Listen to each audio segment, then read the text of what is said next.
d'après l'Organisation mondiale de la santé, rien que pour l'année 2023, on a eu 10,3 millions de cas de rougeole.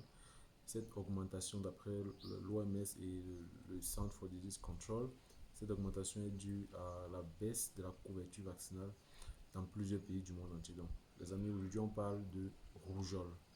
Bienvenue à toi si tu es étudiant professionnel de la santé publique. Bienvenue. Ici, on parle de santé publique, on publie les concepts de santé publique, on partage également nos expériences en santé publique et on parle aussi de l'actualité sanitaire. Donc, si cette thématique-là t'intéresse, je t'encourage à t'abonner. Surtout que si tu es étudiant, on publie également des vidéos pour aider les étudiants sur comment préparer leur protocole et leur mémoire de recherche. On donne des conseils aux étudiants sur cette thématique-là. Donc, si tu es intéressé, je t'encourage à t'abonner et à activer la cloche de notification pour ne rien manquer à chaque fois qu'on publie une nouvelle vidéo.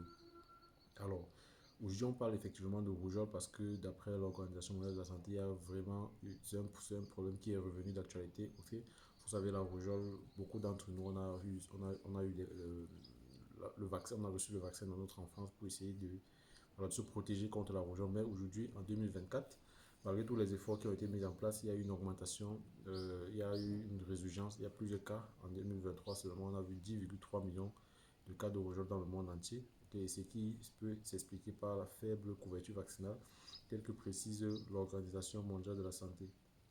Et ce qu'il faut savoir, c'est que toujours pour l'année 2023, on n'a que 83% des enfants qui ont reçu leur vaccin, leur première dose. Le vaccin, vous savez que le vaccin de la rougeole se prend en deux doses.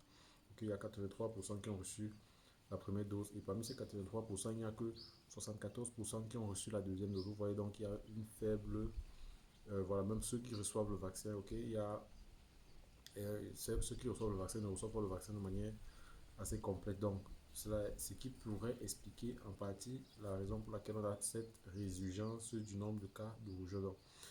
La couverture de 95% au minimum par deux doses de vaccin, comme précise l'OMS contre la rougeole, est nécessaire dans chaque pays pour être capable de prévenir efficacement la maladie. L'OMS estime que il faudrait un taux de couverture vaccinale de minimum 95% pour être sûr qu'on n'aura pas une résurgence de la maladie. Mais ce qu'il faut savoir, c'est que le papillomavirus, pardon, ce vaccin-là est nécessaire pour prévenir la population contre l'un des virus humains qui fait partie des virus les plus contagieux au monde. Vous savez que le virus de la rougeole est extrêmement contagieux. Et voilà, lorsque vous prenez donc le vaccin, ça permet en sorte que vous puissiez être mieux protégé. Il y a d'ailleurs le directeur général de l'Organisation mondiale de la santé, le docteur Damnon Ghebreyesus, qui a déclaré que le vaccin de la rougeole a sauvé plus de vies qu'aucun autre vaccin au cours des 50 dernières années, pour montrer à quel point est-ce que le vaccin de la rougeole permet de protéger efficacement les vies. Donc, le nombre de cas d'infection par le virus de la rougeole est en hausse dans le monde entier, ce qui compromet de manière considérable la santé de la population et met en vie leur péril. Cela a été précisé par le docteur Mandy Cohen, la directrice de la CDC. Et le vaccin contre la rougeole, c'est, d'après les autorités sanitaires, c'est la meilleure manière de se protéger contre le virus. Vous savez que c'est un vaccin que les enfants prennent, les enfants en bas âge de 0 à 1 an reçoivent. Et si on a une faible couverture vaccinale, forcément, ça va entraîner une contamination de plus en plus accélérée également, un décès infantile assez considérable. Donc, il y a eu, d'après les statistiques de l'OMS, toutes les régions de l'OMS, ou un pays dans ces différentes régions de l'OMS ont déjà eu à éradiquer la rougeole, mais ce qui n'est pas le cas pour la région Afrique, dans laquelle plusieurs pays continuent d'avoir les cas de rougeole. Donc, les données montrent qu'environ 107 500 personnes, principalement des enfants de moins de 5 ans, sont morts de rougeole en 2023. Vous imaginez à quel point est-ce que la mortalité à ce niveau est également très élevé, jusqu'à 105 500 enfants qui sont décédés, principalement les enfants. Et ça, c'est un chiffre qui est même en baisse parce que pour l'année précédente, le chiffre était beaucoup plus élevé. Et ça, c'est une baisse qui est d'ordre de 8%. Mais ce qu'il faut savoir, c'est que beaucoup de personnes meurent davantage pour une maladie qui est assez évitable. Et cette légère réduction du nombre de décès, c'est aussi par le fait que l'augmentation des cas s'est produite dans les pays ou des régions dans lesquelles la vaccination, les enfants atteints de rougeole sont moins susceptibles de mourir, ok, en raison d'un meilleur état nutritionnel, d'un meilleur accès aux services de santé, parce que